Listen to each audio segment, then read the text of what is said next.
এবার আইনি নোটিশ পাঠানো হলো মামুন লায়লাকে। সামাজিক যোগাযোগ মাধ্যমে ব্যক্তিগত জীবনের বিভিন্ন দৃশ্য ও ভিডিও প্রকাশ করে সমাজে অশ্লীলতা ছড়ানোর অভিযোগে আলোচিত টিকটকার প্রিন্স মামুন ও লায়লার বিরুদ্ধে আইনি পদক্ষেপ নেওয়া হয়েছে। সুপ্রিম কোর্টের আইনজীবী মোহাম্মদ সিরাজুল ইসলাম এই দুইজনের বিরুদ্ধে সম্প্রতি একটি লিগ্যাল নোটিশ পাঠিয়েছেন।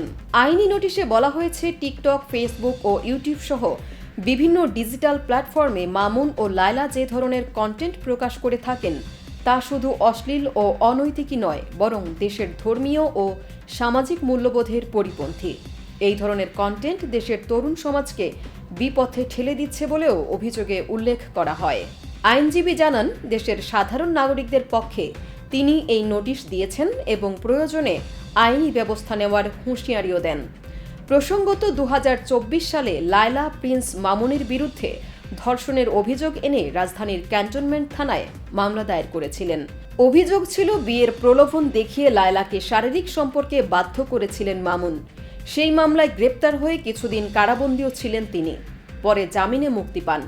মুক্তির পর এক পর্যায়ে তাদের সম্পর্ক আবারও ঘনিষ্ঠ হলেও সে সম্পর্ক স্থায়ী হয়নি। সাম্প্রতিক সময়ে নতুন করে উত্তেজনার জন্ম দেয় মামুন ও আরেক টিকটকার অনামিকা ঐশীর অন্তরঙ্গ মুহূর্তের একটি ভিডিও, যা সামাজিক যোগাযোগ মাধ্যমে ভাইরাল হয়ে যায়। এই ভিডিওর সূত্র ধরেই মামুন ও লায়লার পুরনো দ্বন্দ্ব আবারও সামনে চলে আসে। বিভিন্ন মহল থেকে এখন প্রশ্ন উঠেছে, এই ধরনের কন্টেন্টের মাধ্যমে তরুণ সমাজে কী ধরনের বার্তা যাচ্ছে। আইন শৃঙ্খলা বাহিনীর তরফ থেকেও এই বিষয়ে নজরদারি ও নিয়ন্ত্রণের দাবি উঠেছে। দৈনিক বাংলাদেশ মিডিয়া, সত্যের সন্ধানে সারাক্ষণ।